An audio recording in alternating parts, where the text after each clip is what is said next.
Hi, I'm John Green, and this is Crash Course European History. So, as you'll recall from our previous episode, a declining European population due to disease and war in the 14th century meant that labor had become much more valuable, which shifted long-held beliefs about how society should be organized. Amid all this upheaval, and to some extent because of it, the Florentine author Francesco Petrarca, aka Petrarch, was unleashing his critique of 14th century life.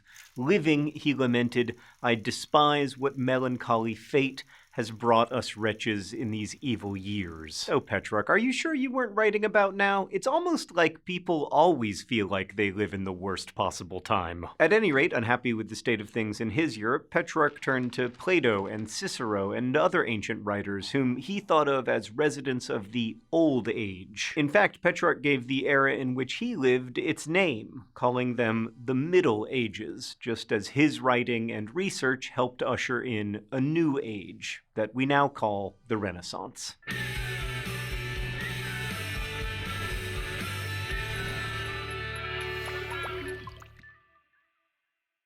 According to Renaissance author Leonardo Bruni in the early 15th century, Francesco Petrarch was the first with a talent sufficient to recognize and call back to light the ancient elegance of the lost and extinguished style. The Renaissance, meaning revival or renewal, harkened back to what was seen as the bright light of classical antiquity, which had then been obscured in the dark and ignorant Middle Ages. But in some ways, the Middle Ages existed simultaneously with the Renaissance. Like, just as scholars were reviving translations of Plato and integrating knowledge from the Islamic world, the bubonic plague went on killing people. And in Petrarch's hometown, ordinary people like the Ciompi were vigorously protesting living conditions. Which brings us to an old question here at Crash Course. Was the Renaissance really a thing?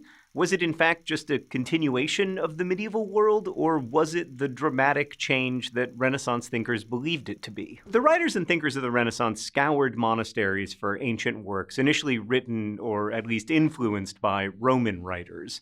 It was from this manuscript hunting, especially for works by Cicero and Tacitus and Quintilian, that Renaissance scholars began to focus on so-called humanism. That is to say, they became more interested in worldly and human concerns. And because the Renaissance really was a revival, this new thought was based on learning about old or ancient ways, especially in the study of the humanities. The three liberal arts of grammar, rhetoric, and logic led to the so-called sciences of theology, philosophy, laws, and medicine. The study of the humanities as developed by the ancients focused not on the heavens or saints, but on human speech or rhetoric, human logic, and the correct use of language. And by language, of course, they mostly meant Latin. Being able to write in Latin and even perform Latin orations was seen as key to a fully educated life, as every high school Latin teacher will be happy to tell you. Competence in these fields was seen as crucial to developing the self and a prerequisite for joining Florentine or Venetian elites. Like Venetian youth Lauro Quirini, for instance, studied the humanities at the University of Padua and then was sent to work in a Venetian enterprise on Crete,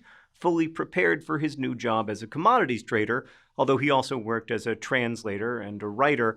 You might say that he was a real Renaissance man.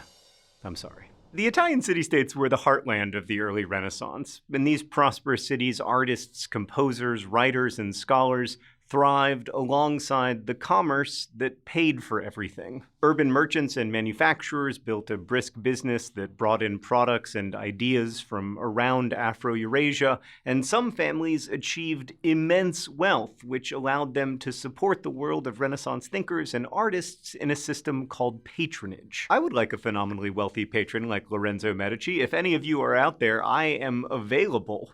And I would like all of your ducats. You can visit patreon.com/crashcourse. But at any rate, banking institutions also sprang up, and bankers funded civic events and the construction of lavish cathedrals. Bankers also backed or personally paid for the building of masterworks in the classical style, that is, in the style of the restrained, stately design of the pre-Christian Roman Empire. Did the globe open? Is there a neoclassical piggy bank in the center of the world? There is. You know all the white statues of the Renaissance that take their whiteness from the white statues of the ancient Greeks and Romans? Yeah, they were not white. They were painted. Here are some of our best guesses of what actual classical statues looked like, and as you can see, not very much like neoclassical white piggy banks. Nonetheless, the idea of unpainted marble or porcelain or whatever has proven so powerful that even though we now know that ancient statues were painted, we still don't paint our neoclassical ones. Bankers also financed artists needing funds to complete their works, including Botticelli and Michelangelo, and city governments themselves were also important patrons of the Renaissance, while individual leaders often spent as much as 6% of their personal income on the arts. Why? Well, largely for the same reasons that rich people fund art and buildings today: for status, for recognition, and maybe even for the love of beauty. But also, funding public art and cathedrals and the like served to legitimize the wealth of those families. The church couldn't very well condemn merchant wealth if it was used to build churches, nor could the governments that came to depend on that wealth.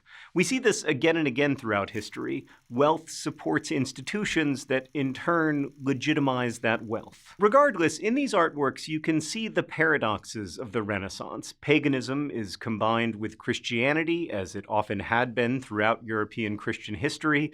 Profit-oriented bankers financed the church, which was run by priests who'd taken a vow of poverty, and founded by a figure who, in the Gospels, overturns the tables of moneylenders in the temple. Also, in these city-states, access to a more humanistic educational approach helped boost economic growth and fueled the creation of much art and architecture that is still really influential. Now, many city-states participated in this humanist revival, but its headquarters was undoubtedly Florence.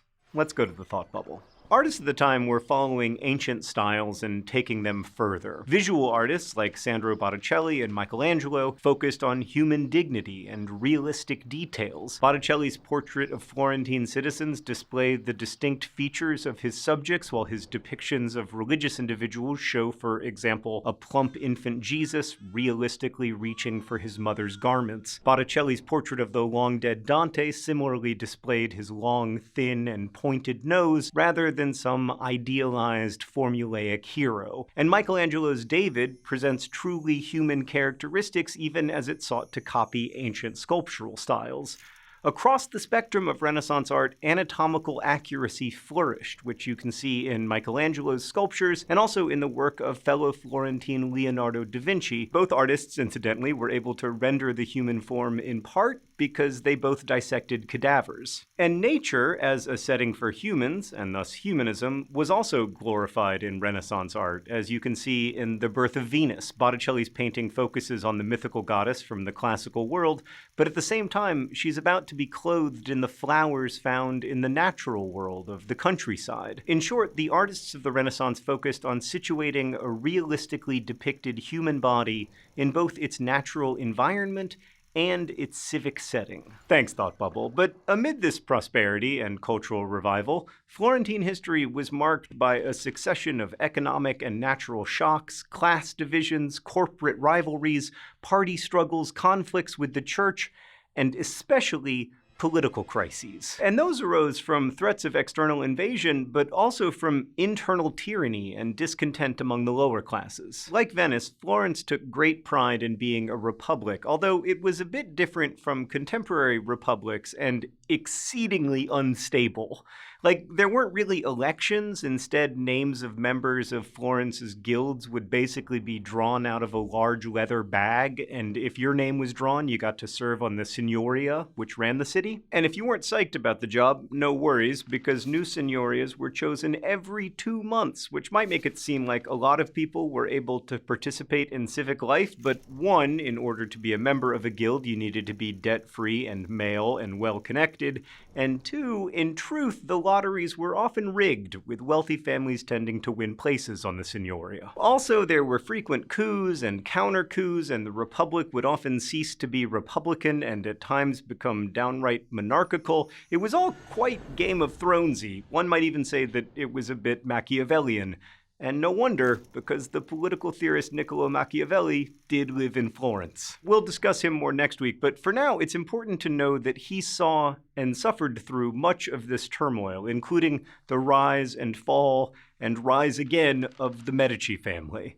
The Medicis were tremendously powerful in Florence, although contrary to what you might read, they weren't the only important family in the Renaissance, but they did make huge sums of money in banking and investing, and they were important patrons to artists. In fact, Michelangelo carved one of their tombs. Cosimo Medici and his grandson Lorenzo dominated the second half of the 15th century in Florence, while successive members of the family perpetuated its power and patronage by serving as popes in the next centuries. Machiavelli argued that the Florentine Renaissance's golden age ended with the death of Lorenzo de' Medici in 1492 and the invasion of the barbarians. Of course, barbarians mostly means not us throughout history. In fact, the word itself comes from a feeling that the language of barbarians sounded like bar, bar, bar, bar, bar, bar, bar. Anyway, these particular barbarians were French, so I guess it sounded like bar. That wasn't very good in high school French. And so we return at last to the old question. Were there really broad shifts away from the religification of all aspects of European life toward the human and the secular in the Renaissance? Like, yes, Michelangelo sculpted David, but he also painted the ceiling of the Sistine Chapel. Perspective matters when you ask these questions. Something important and new was happening in 14th century Florence and Venice and Milan and so on among merchants and intellectuals, but the lives of average people, especially peasants, were not much transformed by this humanist thinking, at least not in the short run. But in other ways, ordinary people did also have a renaissance. Ancient authors were translated into Italian and French, which allowed those without access to Latin to read Cicero and the like. But of course, most Italian peasants couldn't read anything. Historians also debate whether women experienced a renaissance. Women were among the patrons of the arts. Isabella d'Este sponsored musical events and loved Petrarch's poems so much she had music composed for them. She also sponsored painters, maintaining contacts with Leonardo da Vinci. But Isabella d'Este and her similarly accomplished sister Beatrice are often seen as the exception. In general, men, according to 15th century writer Laura Serreta, discounted women's intellectual worth. Deliberately following Petrarch's path as he had followed Cicero's, Serreta wrote a famous letter to one misogynist that read in part, "I cannot tolerate your having attacked my entire sex. With just cause, I am moved to demonstrate how great a reputation for learning and virtue women have won by their inborn excellence manifested in every age as knowledge." Also, the rise of Roman legal thinking meant the rise of the paterfamilias, the idea that the father is the center of every family and also the center of power. All of which is to say that the Renaissance saw tremendously important developments in the intellectual and cultural life of Italian city-states, developments that would soon be exported to other communities. But we have to be able to shift perspectives. To the Medicis, the Renaissance was definitely a thing. To many peasants, it was not. We remember the Renaissance today partly because it's helpful for historians to periodize history to frame their analyses, and partly because so much Renaissance thinking shapes our thinking. And I think it's worth remembering how the ideas of the Renaissance continue to resonate for us today. I mean, consider, for example, the feeling that the current age is so full of corruption and destruction that we must return to the purity of some bygone era of greatness. That Renaissance thinking seems very relevant indeed. Thanks for watching. I'll see you next time.